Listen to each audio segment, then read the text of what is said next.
नमस्ते भन न। हेलो नमस्ते सबैजनालाई। आज मेरो पसलमा चाहिँ एकजना केटीले हिजो फिक्सको यो क्रिम लिएर गएको थियो, 30 को जेल र के अरे यो पुरै सिल थियो। मैले 1 कार्टुन क्रिम र जेल बेसमा लिएर आएको थिएँ। अनि यो क्रिम लगेर हिजो लगेको उसले आज फिर्ता ल्यायो। अनि यसमा डेट चाहिँ 24 देखि 26 सम्म छ भने उसले क्रिम फिर्ता ल्याएको चाहिँ डेट हेर्नु है। 2023 र 25 सम्मको क्रिम। एक रातमा यस्तो पुरानो हुन्छ क्रिम। 1 कार्टुन क्रिममा मैले लिएर आएको क्रिममा 1 कार्टुनमा यति पुरानो क्रिम त हुँदैन होला। तर त्यो कस्टमरले चाहिँ मलाई उसको बुढा ल्याएर अझै थर्कायो। मैले सही कुरा भने कि हामीबाट केही गल्ती भएको पनि छैन। हामीले 1 कार्टुन क्रिम लिएकोमा यति धेरै पुरानो एक रातमा हुँदैन र हामीले यति केही मिस्टेक पनि गरेको छैन। हाम्रोमा डेट गएको पनि होइन भन्दाखेरि उसको बुढो ल्याएर हामी बुढाबुढीलाई नै थर्कायो।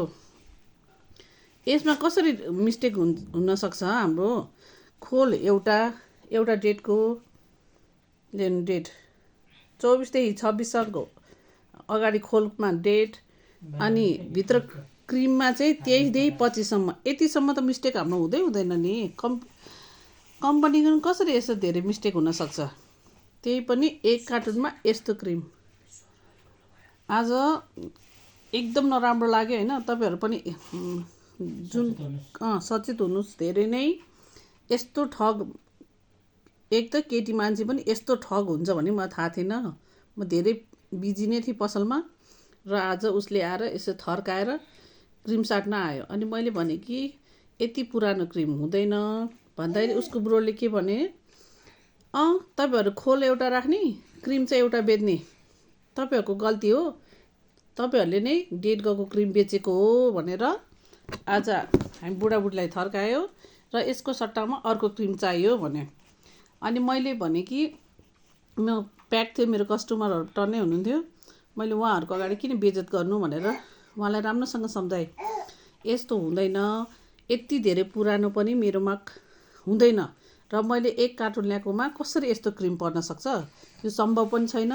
म कसरी तपाईँलाई भनौँ, के अरे तपाईँले मेरो कुरा विश्वास गर्नुभएको छैन भनेर मैले उहाँलाई त पठाएँ होइन। अनि ल ठिक छ, म कम्पनीलाई सोध्छु, कम्पनीबाट मिस्टेक भएछ भने तपाईँले क्रिम फिर्ता पाउनुहुन्छ, न त पाउनुहुन्न भनेको।